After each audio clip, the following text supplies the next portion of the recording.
Your brain does not care about truth. It cares about survival.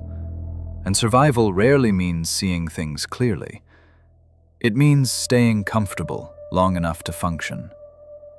You like to think of yourself as rational. You believe your decisions are based on facts.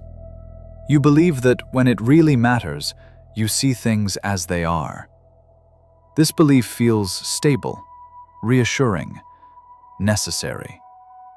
But something else is happening beneath that surface.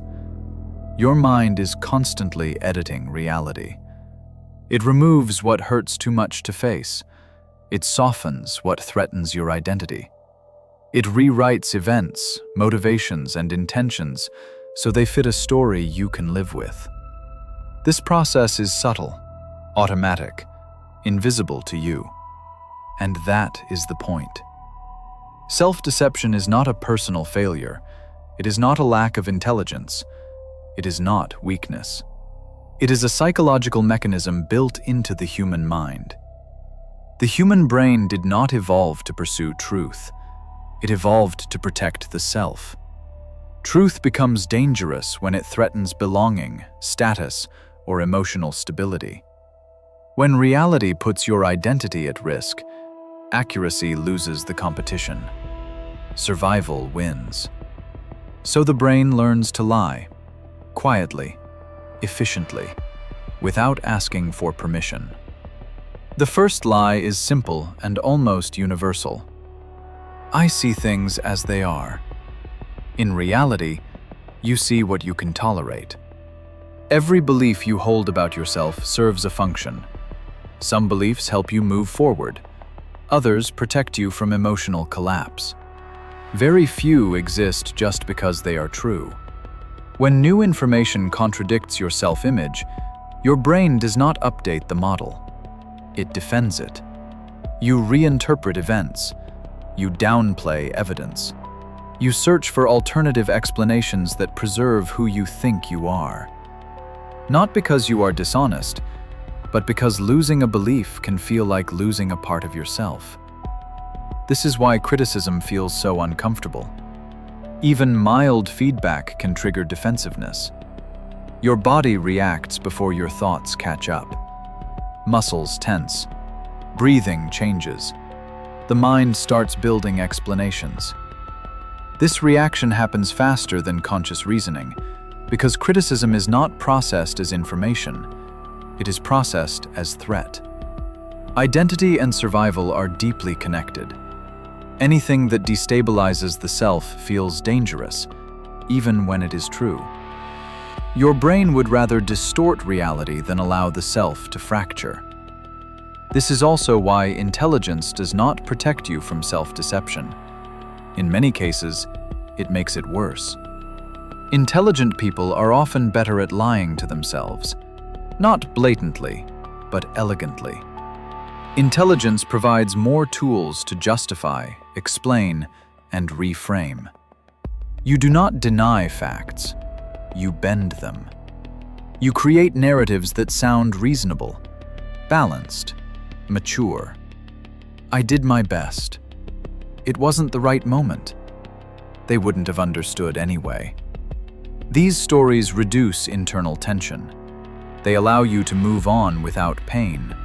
They preserve your sense of coherence. But they also quietly disconnect you from reality. Every time you choose comfort over accuracy, you weaken your relationship with truth. And truth does not adapt to your preferences. Reality does not negotiate. Over time, a gap forms between who you believe you are and who you actually are. At first, the gap is small, easy to ignore, but it widens slowly, almost imperceptibly. Years pass. You start noticing patterns, the same conflicts repeating, the same relationship dynamics resurfacing with different people, the same mistakes appearing under new names. And still, the mind resists. Because dismantling self-deception requires something most people are not trained to tolerate: psychological discomfort without immediate escape. Seeing yourself clearly is destabilizing.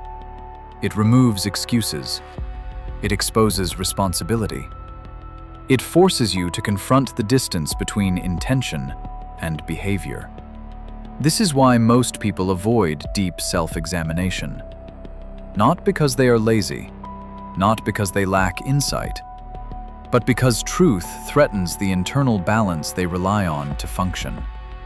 The brain is loyal to comfort, not to growth.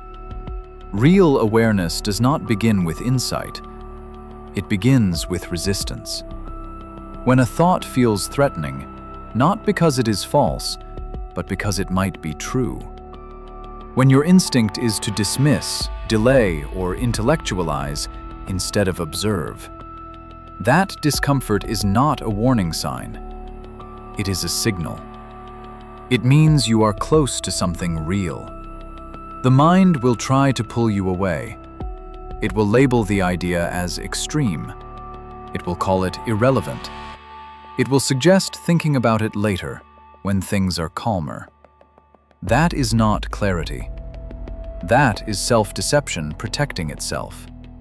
Breaking this pattern does not require brutal honesty or constant self-criticism.